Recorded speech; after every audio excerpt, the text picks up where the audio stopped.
ఇంట్లో పని చేయడానికి పనమ్మాయిని చూస్తే ఆ పనమ్మాయికి ఇల్లు ఊడ్చి మాపులు పెట్టి గిన్నెలు కడిగి బట్టలు వాషింగ్ మిషన్లో మేము వేసుకుంటాం అనుకో, అవి కడిగేసి కొంచెం వెళ్ళడానికి 3000 అంట. మన గ్యాస్ పొయ్యి దగ్గర క్లీన్గా గోడ ఉంటుంది కదా, ఆ గోడ క్లీన్ చేయరంట, దానికి సపరేట్ అంట అమౌంట్. వాష్రూమ్ కడగడానికి కూడా సపరేట్ అంట.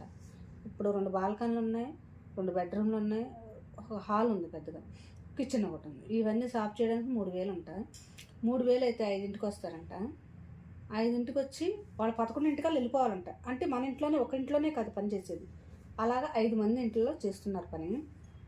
ఒక్కొక్కరి ఇంట్లో గంట, ఆ గంట పని రింగ్ రింగ్ అంటే తిరిగేసి చేసుకుని వెళ్ళిపోతారు. 11ంటికల్లా ఆటో వచ్చేద్దంట, ఆటోకి వెళ్ళిపోవాలంట వాళ్ళు.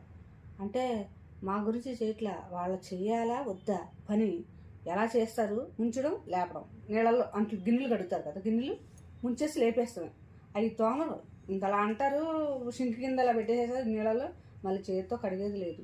ఆ ఇంట్లో ఇంటికలు అలాగే ఉంటాయి, క్లీన్ చేయరు, వెళ్ళిపోతారు 11ంటికల్లా. అలాగా వాళ్ళకి 15,000, 5 మూళ్ళు, ఒక్కొక్కరు 3,000 ఇస్తున్నారు. ఒక్కొక్క ఇంట్లో 5 మూళ్ళు 15,000 తీసుకుంటున్నారు. 11ంటికల్లా వెళ్ళిపోవాలి. మళ్ళీ ఎక్కువసేపు ఉంటేనంటే ఆటో కూడా ఉండడంట.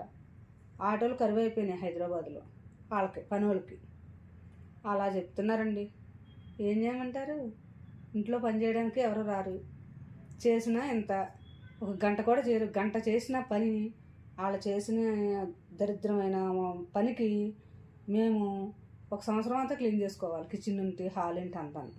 అట్లా ఉంటుంది వాళ్ళు చేసే పనులు. కొంచెం మంచిగా చూసి చేయడం నేర్చుకోండి, పని మనుషులు ఎవరు చేసినా సరే.